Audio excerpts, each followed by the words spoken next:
اوس د ننګرهار د نوي والي شاه محمود میاخیل د وینا وخت را رسېدلی دی. د له په خورا درنښت بلنه ورکوو چې د دریځ لور ته راشي او خپله وینا تاسو ته واوروي.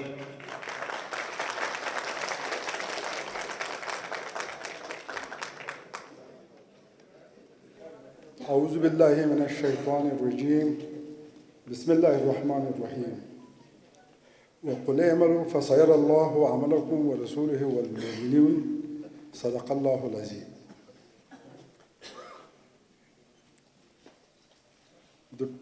د تشریفاتو نه بل کتیر شو د نیازي صاحب والي صاحبان چې دلته دي او موږ سره یو دوه درې کسه مېلمانه چې د رئیس جمهور مشاور هم دی الاف صاحب دلته تشریف لري راغلی د سناتور صاحبان د هلمند دي نو هغې ورته به ښه راغلاست ویو کونړ والي صاحب او ټول وکیل صاحبان مشران خویندې او ورونو علما کرامو ځوانانو السلام علیکم ورحمت الله وبرکاتو. ځکه چې خامخا نومونه رانه پاتې کېږي او وخت هم کم دی نو باید په اساسي مسایلو باندې سره بحث وکړو. د دې نه وروسته زه د افغانستان د جمهور رئیس نه زیاته مننه کوم او د حکومت د ټول مشرتابه نه چې ماته دغه دروند مسؤلیت راوسپار او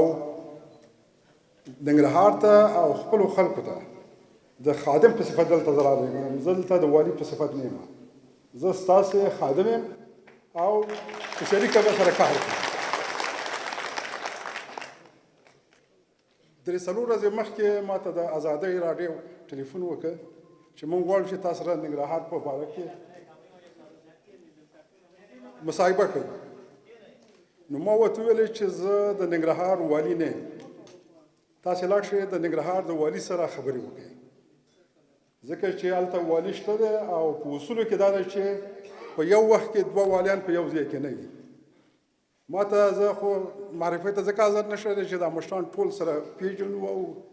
نو زه ننګرهار ته ډېر زیات راځم او جلال آباد ته ډېر زیات راځم.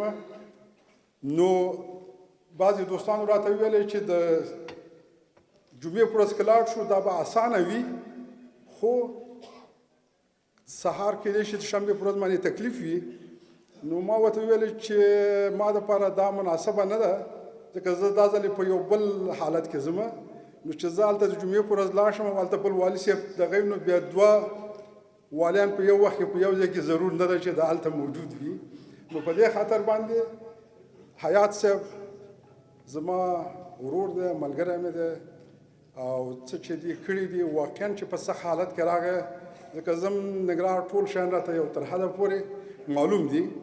نو زه ترې مننه کوم او انشاءالله چې کوم ښه کارونه چې تا شروع کړي دي په هغې باندې به قدم ږدو او نوي کارونو باندې به فکر کوو. صحیح ده؟ دا په دې خاطر چې حکومتداري همدغسې جوړېږي چې تاده او بیا یو دي نورې ردې به پې بل څوک وي بالاخره قلا او دا شیان نظام به جوړېږي نو د صفر نه به نه شروع کوو. څه چې شوي دي هغې ته به دوام ورکوو نوي کارونو باندې به سره فکر کوو او زه د یو ملګري په صفت د یو مشرقوال په صفت تا ته د قندهار د ولایت مبارکي ویم او امید دی چې هلته د دې نه هم موافقه او بریالي اوسئ او دا زموږ دی نو موږ دپاره دا افتخار دی او انشاءالله چې دا کار تاسې کولی شئ او دا په تاسې کې سره ګورو.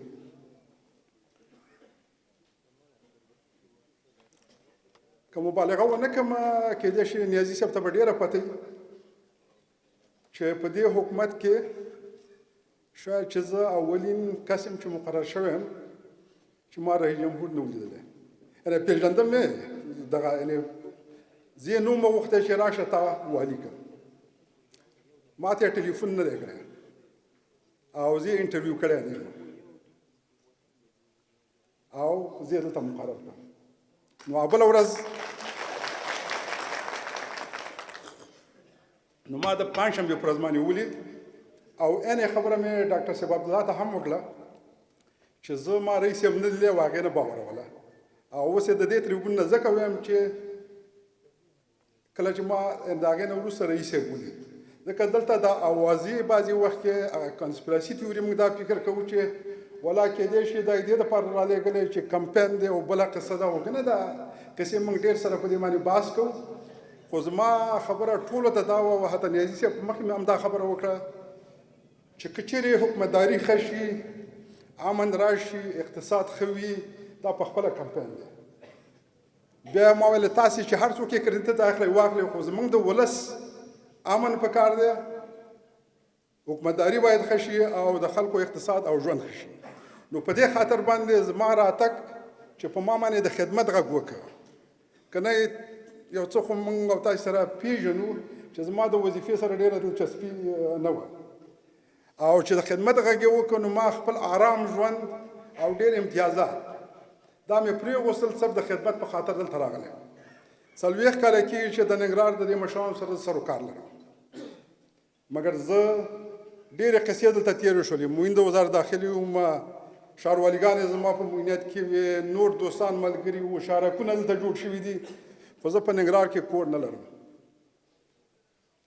ما یو لېږ ځمکه په ټول افغانستان کې غصب کړې نه ده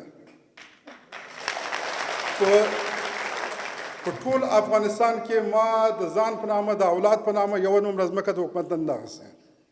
په دې دغه کې نو په دې خاطر رئیس صاحب ما ته همدا وویل چې تا چې موږ تعین کړی ته چې موږ تعین کړی په دې خاطر باندې چې ستا د بیک ګراونډ موږ ته معلوم دی او هغې سره موږ چې کله زه موین د وزارت داخلي وم نو شریک کار هم کړی دی هغه وخت کې وزیر د مالیې و نو هغه زما کارونه او شیان ورته پته نو په دې خاطر باندې په شریکه به سره کار کوو ځکه دلته بعضې داسې شیان دي چې دا په احساساتو نه کېږي حکومتداري د احساساتو او شعارونو شی نه دی مشکل به پیدا کوو د لارې حل به ورته پیدا کوو او په شریکه به یې سره کوو دا هغه اساسي مسله ده اوس موږ او تاسې ټول یو چې تی وکړه نه کوو به موږ او تاسې دا خپل فرهنګ ته باید تغییر ورکړو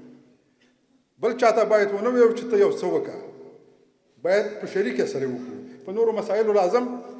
چون وخت هم کم دی خو بعضې مهم مسایل دي چې باید بحث پرې وکړم هغه الله تعالی انسان ته 2 غوږونه ورکړي دي او یوه ژبه وایي 2 چنده به اوري او یو چند به خبرې کوي ځکه یوه ژبه ده او 2 غوږونه دي زه به ډېر اورم او لږې به خبرې کوم دلته مخکې مشرانو ګیله وکړله لکه مخکې چې ما تاته وویل چې ما تقریبا زه دلته ډېر دوستان لرم ویل چې موږ لارې ته درځو کابل ته درځو ما ورته ویل هېڅوک مه راځئ ما هېڅ چاته نه ویل چې تاسې زما مخې ته راشه نو په دې خاطر باندې دا دوستان چې دلته راغلي دي دا په خپله راغلي دي په خپل دغه باندې راغلي دي نو باید په اساسي مسایلو باندې سره دلته بحث وکړو راغلو د ننګرهار اهمیت ننګرهار او یا لوی ننګرهار مشرقي په کل کې دا یو استراتیژیکه سیمه ده که تاسې د جنوبي اسیا او د مرکزي اسیا او د منځني ختیځ تمدنونه چې تللي او راغلي دي د دې لارې نه تېر شوي دي که اسلام راغلی دې ځای نه جنوبي اسیا ته پاکستان او یا پخواني هندوستان ته هغه دلته خپور شوی دی که د هغه ځای نه بودیزم راغلی دی نو ننګرهار یو خاص ستراتیژیک اهمیت لري نو په تاریخ د اوږدو کې یعنې دا دغه دی چې اما متاسفانه چې هغو نه توجه دلته نه شوې نو دې کې ډېر عوامل دي چې ولې توجه نه شوې که معاصر تاریخ د افغانستان کې موږ هم وګورو تاسو به خبرې لګي دغه کیسې دي که نه چې که په معاصر تاریخ د افغانستان کې موږ وګورو ننګرهار د جهاد او ازادۍ او د استقلال زانګو تاسې ګورئ د اډې صاحب ملا نجم الدین اخوند په شب قدرو ډیرۍ کې او د خپلو معزنانو سره هلته غذاګانې کړي دي دلته یې علم خپور کړی دی او دلته یې ازادي راوستې ده او د هغې معزنانو د سلامپور پاچا صاحب صوفي صاحب د بټي کوټ د بړو میا صاحب حضرت صاحب د چارباغ د سنگر شیخ صاحب د تیګړو پاچا صاحب سرکاڼو میا صاحب او حضرت صاحب د بطخاک او د ترنګزو حاجي صاحب دیو په شب قدر کې په دغه کې د انګریزانو په مقابل کې جهاد او دغه کړی او دلته دا علم خپور کړی یعنې د معاصر تاریخ کې دې منطقې یو خاص رول درلوده د افغانستان په ازادۍ کې د استقلال څلورمه جبهه دلته وه غازي میرزمان خان چې زما د مور د طرفه نیکه دی هغې پکې برخه درلوده نو په دې خاطر باندې یعنې دغه درې دغه چې موږ تاسو ګورو دا دلته دي د ولسي مبارزه دا د مشرقي نه شروع شوې وه د افغانستان نور سیمو ته خپره شوې وه تاسې وګورئ چې ننګرهار ډېر خوشبخته دی چې د افغانستان د نظام جوړونې او آزادۍ مؤسس یا شروع کوونکی امان الله خان دلته د هغې مقبره دلته ده دا یو پیغام لري دا دلته تصادفي شیان نه دي تاسې وګورئ چې د ولسي مبارزې سرلښکر د پاچا خان قبر دلته دی دا یو هدف لري تر شا دی تاسې وګورئ چې د جهاد او د آزادۍ رهبر ملا نجم الدین اخوند هغه دلته په اډه کې دغه دی نو په یو نظام کې چې کله حکومت ولس علما کرام او روحانیون یو ټول سره په شریکه کار وکړي نو په خپله یو ثبات او دغه رامنځته کېدلی شي نو یعنې تاریخي لحاظ باندې ننګرهار یا مشرقي په کل کې یو خاص اهمیت او رول لري د دې ترڅنګ د افغانستان په بیروکراسۍ کې مشرقي د افغانستان د بیروکراسۍ د شا تیرو دلته موسی شفیق دلته و ډاکټر ظاهر دلته و دلته هدایت صاحب په خوږیاڼو کې دلته مولوي صاحب ابراهیم مولوي صاحب غلام نبي کاموي او ولفت صاحب و نور دغسې شخصیتونه خادم صاحب چې دا ټول نومونه زیات کړم یعنې ډېر زیات دلته تیر شوي دي تاسې که د افغانستان بیروکراسي وګورئ مشرقي د شا تیرو د جهاد په وختونو کې مشرقي هم ښه مشران درلودل ښه قمندانان یې درلودل او دې منطقې دپاره د هغه وخت ځکه تاریخ ته چې یو چا محاسبه کې نو هغه شرایط به په نظر کې نیسي په هغه وخت کې داخلي جنګونه په افغانستان کې روان وو کابل ته تللی نه شولو زه په دغه جلال آباد کې ملل متحد سره ما کار کوم یو نیم کال کې زه د جلال آباد نه کابل ته لاړ نه شولم په لاره کې پاټوکونه وو قصې وې مګر په هغه وخت کې ننګرهار د سولې ځای و هلته دغه د مجاهدینو مشران دلته راوصل او په دې قصر کې دلته واچول چې که اتفاق ونه کوئ نو تاسې تللی نه شئ تاسو شوی ده که نه دی صحیح ده که نه نو په دې خاطر باندې هغه مشرانو صحیح ده چې ډېر مشکلات به هم درلودل دغه به هم درلودل خو په دې وطن هم زړه درکوم او ننګرهار داسې یا جلال آباد دغسې د سولې ځای و چې په لکونو لکونو لکه مخکې چې ملک نظیر اکا خبره وکړله چې په لکونو لکونو کسان د تګاب او د کابل د جنګونو دلته راغلل او اوس هم دلته پراته دي تر غزني او پکتیا پورې دلته پراته دي یعنې واقع دا ده چې ننګرهار کې یوازې د ننګرهار خلک اوس دغه نه دي دا د شوی لکه یو رکوټ کابل په ننګرهار نو دا هغه شیان دي چې یعنې موږ ته پته ده په دې دغه کې قومي لحاظ باندې په ننګرهار کې په مشرقي کې درانه درانه قومونه دي دا هر قوم چې په تاریخي لحاظ وګورې ماسل خان غازي په شینوارو کې زموږ په خوږیاڼو کې په دې نورو سیمو کې د کامیا او په دې منطقو کې څنګه درانه قومونه موجود دي څنګه ښه مشرانو دا موجود و که نه و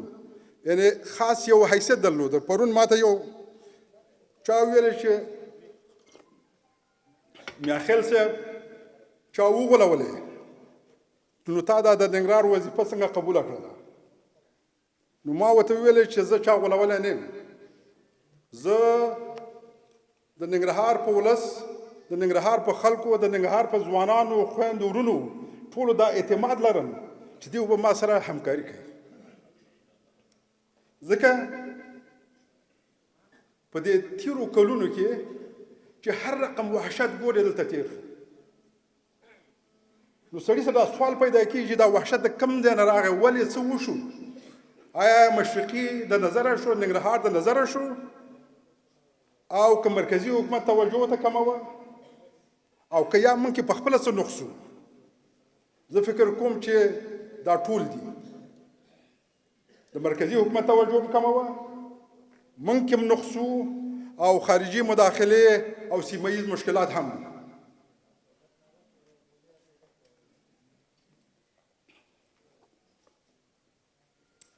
د دې نظام اساس کې هم د ننګرهار یا مشرقي خاص رول درلوده. په اسرائیلي لویه جرګه کې قاونجان دلته ناست دی، موږ سره کوم ځای کې دی، یعنې موږ په اسرائیلي لویه جرګې کې د قانون اساسي په جوړولو کې یو خاص رول درلوده. حاجي صاحب قدیر دې خدای وبخي یو رول یې درلوده. نور حاجي صاحب زمان نور دا مشران چې ټول دي په دغه وخت کې، یعنې دیو یو رول درلوده چې ویلو به په دې نظام په جوړولو کې. دا حاجي صاحب خو دې دلته ناست دي، حاجي صاحب د حضرت علي یا حاجي صاحب د محمد نور نشه دی، یعنې هر چا پکې یو رول لوبولی دی په دې دغه کې. مګر بیا هغسې چې ګورو د ننګرهار سهم ورکړل شوی نه دی. وکیل صاحبان هم درلودل، خفه کېږئ مه، وادي اورېده، خو نظام چې جوړیږي په بودجه جوړیږي. تاسې د ننګرهار د بودجې دپاره څومره کار کړی دی، څومره بودجه ننګرهار ته راغلی ده او هغه څه رقم مصرف شوی دی. دا هغه شیان دي چې باید په دې باندې اساسي موږ د لارې حل پیدا کړو.